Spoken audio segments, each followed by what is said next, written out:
Solo levelling के एक और वीडियो में आप सभी का स्वागत है। आज मैं सोलो लेवलिंग सीजन 4 के एपिसोड 5 को एक्सप्लेन करूंगा।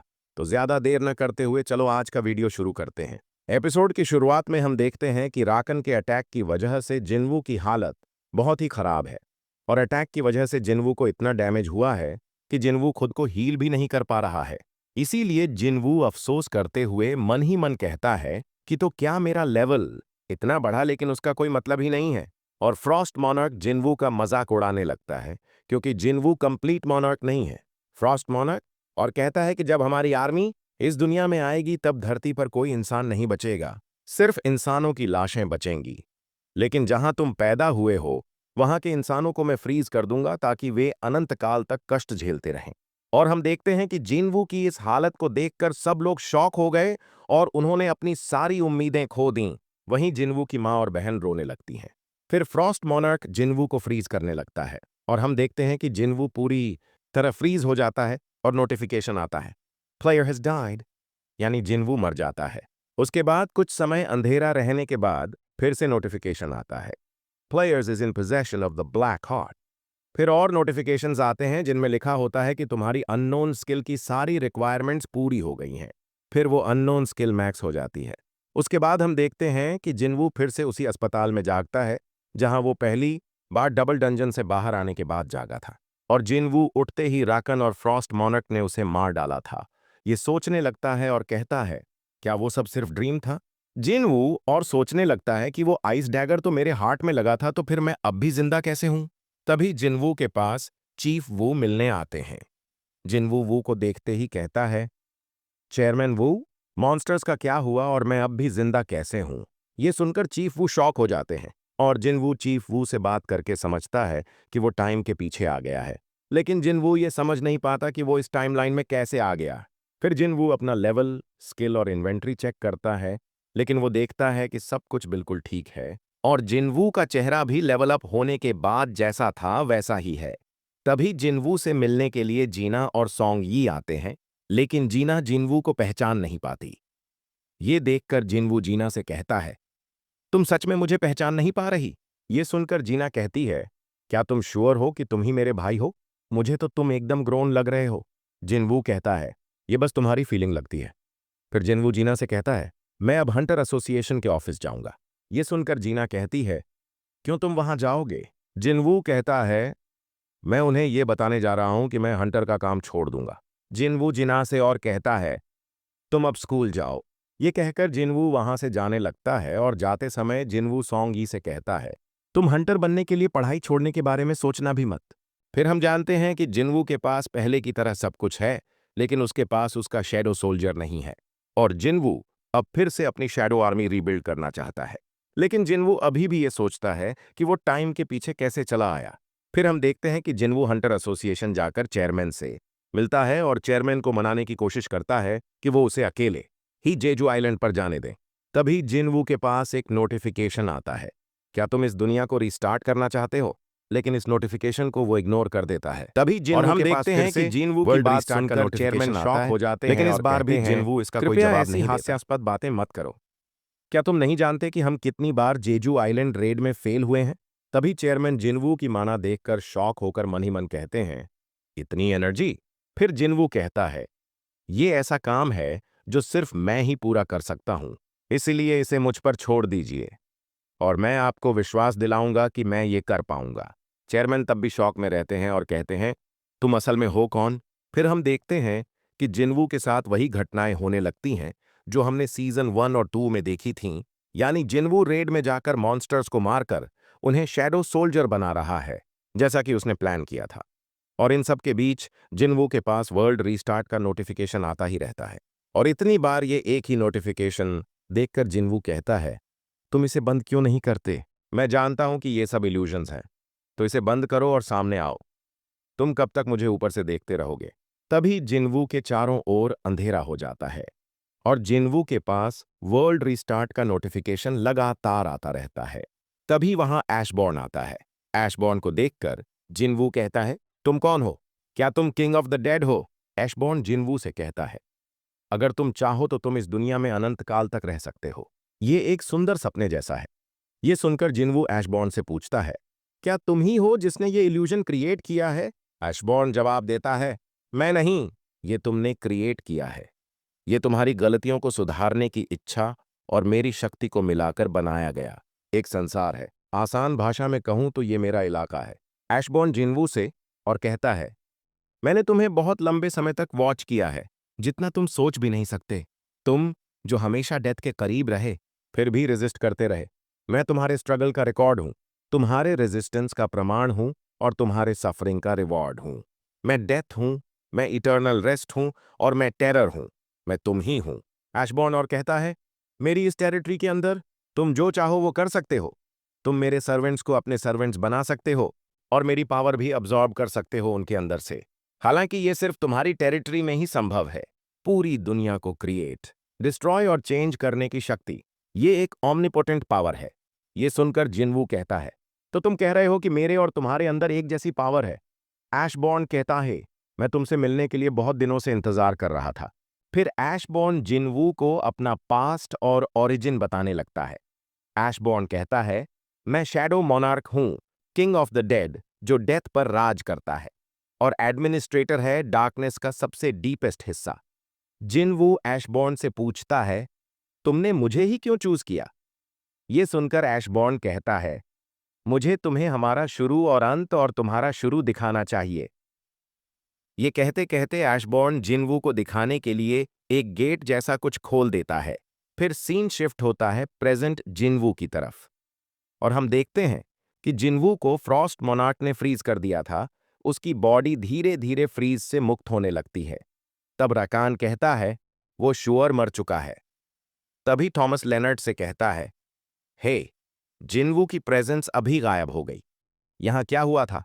और हम देखते हैं कि जिन्वू की मृत्यु के कारण हंटर्स समझ ही नहीं पा रहे कि वो अब इन मॉन्स्टर्स को कैसे रोकेंगे।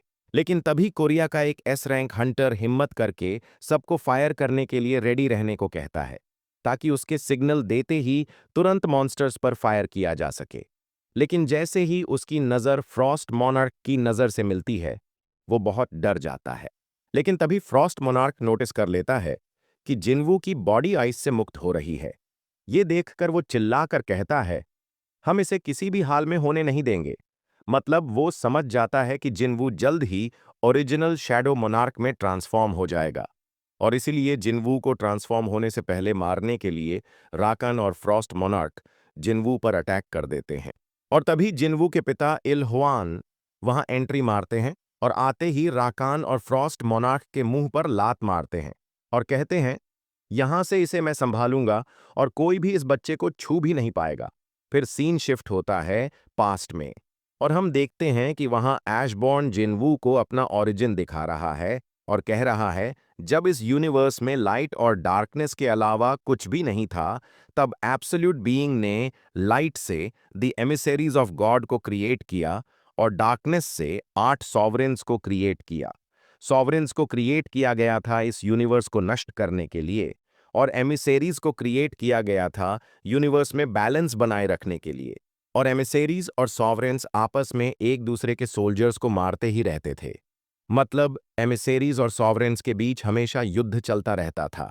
ये लगातार चलता हुआ युद्ध रोकने के लिए एक एमिसेरी एब्सोल्यूट बीइंग के पास पावर मांगने गया, ताकि एमिसेरीज उस पावर से सॉवरेन्स को मारकर इस युद्ध को खत्म कर सकें। लेकिन एब्सोल्यूट बीइंग ने इस बारे में कुछ भी नहीं किया। तो एमिसेरीज समझ गए कि एमिसेरीज और सॉवरेन्स के बीच का युद्ध एब्सोल्यूट बीइंग के लिए सिर्फ एंटरटेनमेंट की चीज है। इसलिए एमिसेरीज एब्सोल्यूट बीइंग के खिलाफ हो गए और उन्होंने मीटिंग करके एब्सोल्यूट बीइंग को मारने का प्लान बनाया।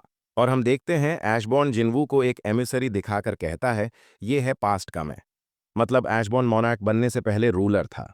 ऐशबॉर्न जिन्वू से और कहता है, लेकिन मैं बाकी एमिसरीज के प्लान के खिलाफ था, इसलिए मैंने उनका विरोध किया और उनसे लड़ाई की। लेकिन मैं और मेरे सोल्जर्स उनके मिले जुले सोल्जर्स के खिलाफ आसानी से हार गए। मैंने सोचा सब खत्म हो गया, लेकिन जब मैंने अपनी आंखें खोलीं तो मैंने समझा एब्सोल्यूट बीइंग ने मेरे अंदर एक हिडन पावर दी थी।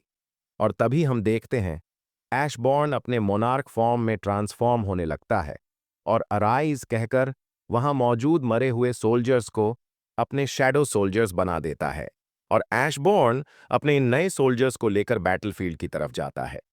लेकिन ऐशबॉर्न वहां जाकर देखता है कि सब कुछ पहले ही खत्म हो चुका है और एमिसेरीज ने एब्सोल्यूट बीइंग को मार डाला है। और एब्सोल्यूट बीइंग को मारने के बाद एमिसेरीज ने खुद को गॉड कहना शुरू कर दिया और रूलर्स की पोजीशन ले ली और एब्सोल्यूट बीइंग के वेपन का यूज करके सॉवरेंस को मारना शुरू किया। एब्सोल्यूट बीइंग के पावर वेपन यूज करने की वजह से एमिसेरीज सॉवरेंस से बहुत ज्यादा पावरफुल हो गए। सॉवरेंस ने भी ये स्थिति समझ ली और तभी ऐशबॉर्न सॉवरेंस से मिलने गया। सॉवरेंस के साथ मिलकर फोर्स तैयार की और रूलर्स के खिलाफ शैडो मोनार्क के रूप में फाइट शुरू की। और जब ऐशबॉर्न मोनार्क ऑफ डिस्ट्रक्शन के साथ अपनी फोर्स बनाता है, तब मोनार्क्स और रूलर्स ऐशबॉर्न से डरने लगे। और इसी डर की वजह से बारन और राकन ने मिलकर ऐशबॉर्न को मारने का प्लान बनाया। उन्होंने ऐशबॉर्न पर अटैक किया, जिसकी वजह से ऐशबॉर्न की शैडो आर्मी लगभग खत्म हो गई थी। और राकान और बारान वर्सेस ऐशबॉर्न की फाइट में राकान अपने सोल्जर्स को छोड़कर भाग गया और बारान को ऐशबॉर्न ने मार डाला। आपको याद है या नहीं पता नहीं, लेकिन हमने यहां तक देखा था जब जिन्वू ने आर्किटेक्ट को हराया था, तब इस फाइट को यहां तक दिखाया गया था। इसके बाद क्या हुआ था वो हम अब जान पाएंगे। और उसके बाद उसी बैटलफील्ड में रूलर्स आते हैं। रूलर्स आते ही ऐशबॉर्न से माफी मांगते हैं और कहते हैं, हमारे बीच फाइट जारी रखने की कोई जरूरत नहीं है। लेकिन रूलर्स के पास ऐशबॉर्न को मारने की ताकत थी, फिर भी उन्होंने शांति चुनी। ऐशबॉर्न उनसे कहता है, लेकिन तुमने तो मेरे लीज को मार दिया था। तब रूलर्स कहते हैं, वो भी हमारे मास्टर थे। ऐशबॉर्न रूलर्स से कहता है, इसी वजह से तुम्हारा क्राइम और बड़ा है। रूलर्स कहते हैं, आप जानते हैं उनके खिलाफ जाने के बाद हमें कैसा लगा और हम सिर्फ इस वॉर को खत्म करना चाहते थे। ऐशबॉर्न उनसे कहता है, मुझे मार डालो। ये सुनकर रूलर्स ऐशबॉर्न को समझाते हैं उसका गुस्सा कम करने और आत्महत्या न करने के लिए। फिर रूलर्स वहां से चले जाते हैं। लेकिन ऐशबॉर्न समझ नहीं पा रहा था कि उसे इस सिचुएशन में क्या करना चाहिए और इसलिए ऐशबॉर्न ने राकन से बदला लेने का प्लान बनाया। लेकिन बरान के साथ फाइट की वजह से ऐशबॉर्न की ताकत कुछ कम हो गई थी। इसलिए उसने इंतजार किया जब तक कि वो अपनी ताकत पूरी तरह वापस न पाले। और इंतजार के दौरान रूलर्स ने कई मोनार्क्स को हरा दिया। और जब ऐशबॉर्न अपनी पूरी ताकत वापस पाकर लौटा, तो उसने देखा ड्रैगन किंग मोनार्क्स को फाइट करने की अनुमति नहीं दे रहा है, क्योंकि वो जानता था कि ये उनका शक्ति पुनः प्राप्त करने का समय है। और ड्रैगन किंग ने ऐशबॉर्न को भी अपना साथी बना लिया और फिर वे अपनी नई आर्मी बनाने के लिए एक वर्ल्ड ढूंढने लगे। ये सुनकर जिन्वू कहता है, अर्थ? ऐशबॉर्न कहता है, हाँ। फिर जिन्वू कुछ नष्ट हुए शहर देखकर कहता है, मैंने तो इन्हें पहले भी देखा है। फिर ऐशबॉर्न से पूछता है, क्या ये भविष्य में होगा? ऐशबॉर्न कहता है, नहीं, ये अतीत की घटना है। ये सुनकर जिन्वू कहता है, तुम कुछ कहना चाह रहे हो? मतलब जिन्वू समझ नहीं पा रहा था कि अगर ये पास्ट की घटना है तो उसे पता क्यों नहीं। तब ऐशबॉर्न कहता है, अगर मोनार्क्स डिस्ट्रक्शन के लिए एग्जिस्ट करते हैं तो रूलर्स बैलेंस बनाए रखने के लिए एग्जिस्ट करते हैं। रूलर्स ने देर से मोनार्क्स की मूवमेंट्स को नोटिस किया और अपनी आर्मीज भेजी, लेकिन तब तक मोनार्क्स ने अर्थ को नष्ट कर दिया था। रूलर्स बहुत गुस्सा हुए क्योंकि वे इस अर्थ के डिस्ट्रक्शन को रोक नहीं पाए और इसलिए अर्थ को बचाने के लिए उन्होंने एब्सोल्यूट बीइंग के वेपन कप ऑफ रीइंकार्नेशन का यूज किया। ये ऐसा वेपन था जो समय को 10 साल पीछे कर सकता था। रूलर्स ने और भी कई तरीके अपनाए अर्थ को बचाने के लिए, लेकिन वर्तमान अर्थ मोनार्क्स के खिलाफ लड़ने के लिए बहुत ही कमजोर थीं। और वो अर्थ, जहां कोई मैजिकल एनर्जी नहीं थी, बड़े युद्ध सहन नहीं कर सकती थी। और बैटल में रूलर्स या मोनार्क्स कोई भी जीते, अर्थ का नष्ट होना तय था। इसलिए रूलर्स ने एक कठोर निर्णय लिया। अगर वे सबको नहीं बचा सकते, तो कम से कम इतना सुनिश्चित करना चाहते हैं कि कुछ लोग बच जाएं, ताकि वे इस दुनिया में जी सकें। ये सुनकर जिन्वू कहता है, तो ऐसे ही हंटर्स का जन्म हुआ। मतलब रूलर्स ने पृथ्वी में कुछ माना डाल दिया ताकि कुछ इंसान शक्तिशाली बन सकें, और जब रूलर्स और मोनार्क्स के बीच लड़ाई होगी तो उस लड़ाई में वे सरवाइव कर सकें। ये सुनकर जिन्वू को कुछ याद आता है और फिर ऐशबॉर्न से कहता है, क्या ये वर्ल्ड कई बार नष्ट हुआ है? ऐशबॉर्न कहता है, हाँ, रूलर्स अपनी गलती ठीक करते रहे और उसी दौरान मोनार्क्स भी नया प्लान बनाकर फिर अटैक करते रहे। मतलब रूलर्स और मोनार्क्स की फाइट की वजह से अर्थ कई बार नष्ट हुई, और नष्ट होने के बाद रूलर्स ने फिर कप ऑफ रीइंकारनेशन यूज करके उसे ठीक किया। लेकिन आखिर में कप ऑफ रीइंकारनेशन अपनी लिमिट तक पहुंच गया। ये सुनकर जिनवू कहता है, मतलब तुम कह रहे हो कप ऑफ रीइंकारनेशन की पावर लिमिट है? ये सुनकर ऐशबॉर्न कहता है, हाँ। फिर ऐशबॉर्न जिनवू से कहता है कि उसने जिनवू को क्यों चुना। ऐशबॉर्न जिनवू से कहता है, रूलर्स ने जिस तरह ह्यूमंस को होस्ट बनाया ताकि ह्यूमंस मैजिकल बीस्ट्स को मार सकें, ये देखकर मोनार्क्स ने भी ह्यूमंस को चुनकर अपने लिए होस्ट बनाना शुरू किया। लेकिन ड्रैगन किंग और ऐशबॉर्न की शक्ति इतनी ज्यादा थी कि कोई भी ह्यूमन उनके शक्ति को पूरी तरह कंट्रोल कर सके, ऐसा कोई होस्ट नहीं मिल पा रहा था। और तभी ऐशबॉर्न के पास आर्किटेक्ट आता है और कहता है कि वो उसके लिए ऐसा होस्ट ढूंढ देगा जो उसकी पावर कंट्रोल कर सके, लेकिन बदले में उसे अमर बना देना होगा, जिस पर ऐशबॉर्न राजी हो गया। फिर आर्किटेक्ट ने ऐशबॉर्न के लिए वेसल ढूंढना शुरू किया, लेकिन ऐसा किसी को खोजना बहुत मुश्किल था जो ऐशबॉर्न की शक्ति कंट्रोल कर सके। लेकिन अपनी खोज के बीच उसने एक को पाया जिसने उसके सिस्टम को हरा दिया, जिसने उसके गेम के रूल्स फिर से लिखे और उसकी एक्सपेक्टेशन से भी आगे निकल गया। यानी यहां जिनवू की बात हो रही है। फिर ऐशबॉर्न जिनवू से कहता है, मैं तुम्हें देखता आ रहा हूं और मैंने तुम्हें आर्किटेक्ट के खिलाफ जाकर चुना। ये सुनकर जिनवू कहता है, हालांकि मैंने आर्किटेक्ट की उम्मीदों से आगे बढ़कर दिखाया, लेकिन शायद तुम्हारी शक्ति संभालने के लिए मैं पर्याप्त नहीं था। ये सुनकर ऐशबॉर्न जिनवू से कहता है, आर्किटेक्ट तुम्हारी स्ट्रेंथ संभालने के लिए ह्यूमन स्किल और ह्यूमन प्रेफरेंस वाली चीजों का इस्तेमाल करता था। तुम्हारे अम्यूजमेंट के लिए उन्हीं चीजों से गेम्स और रिक्रिएशन चलाता था। आर्किटेक्ट का सिस्टम मेरी शक्ति का यूज करके तुम्हारे शरीर को धीरे धीरे लेवल बाय लेवल मेरे साथ मैच करता था। फिर जिनवू ऐशबॉर्न से कहता है, लेकिन तुमने आर्किटेक्ट को धोखा दिया क्यों? ये सुनकर ऐशबॉर्न कुछ देर चुप रहने के बाद कहता है, रूलर्स ने मुझसे माफी मांग ली और मोनार्क्स ने मुझे धोखा दिया। तब मैं समझ नहीं पा रहा था कि मुझे किस साइड पर जाना चाहिए। फिर मैंने एक डिसीजन लिया। तुम्हारे साथ बिताए हुए पल मेरे लिए बहुत ब्लिसफुल थे, और मैं तुम हो गया और तुम मैं हो गए। हम दोनों एक हो गए। इसलिए मैं तुम्हें एक चॉइस दे रहा हूं। अगर तुम चाहो तो तुम अनंत काल तक मेरे डेथ के डोमेन में रह सकते हो और आराम कर सकते हो। लेकिन अगर तुम ये नहीं चाहते तो तुम्हें एक बार फिर रियलिटी में भेज दिया जाएगा, जहां तुम्हें अपने एनिमीज के साथ फाइट करनी होगी। ये सब सुनकर जिनवू ऐशबॉर्न से पूछता है, तुमने कहा था कि तुमने अपना डिसीजन ले लिया है, लेकिन रूलर्स के साथ खड़े नहीं हुए। तो रूलर्स से लड़ने की इच्छा खत्म हो जाने के बाद भी मोनार्क्स के साथ दूसरे वर्ल्ड में क्यों भाग गए? जिनवू के इस प्रश्न के उत्तर में ऐशबॉर्न कहता है, क्योंकि वो जगह मेरे लिए कोई स्थान नहीं रखती थी। ये सुनकर जिनवू मुस्कुराते हुए कहता है, मेरा उत्तर भी वही है। वो जगह भी मेरी रहने की जगह नहीं थी।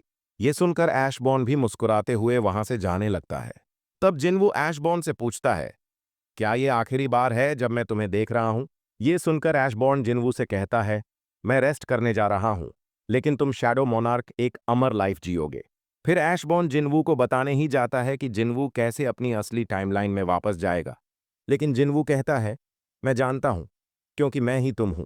फिर ऐशबॉर्न वहां से चला जाता है और जिनवू कहता है, अराइज, और यहीं पर यह एपिसोड खत्म होता है। तो आज के लिए बस इतना ही। वीडियो अच्छा लगा हो तो वीडियो को लाइक और चैनल को सब्सक्राइब कर देना।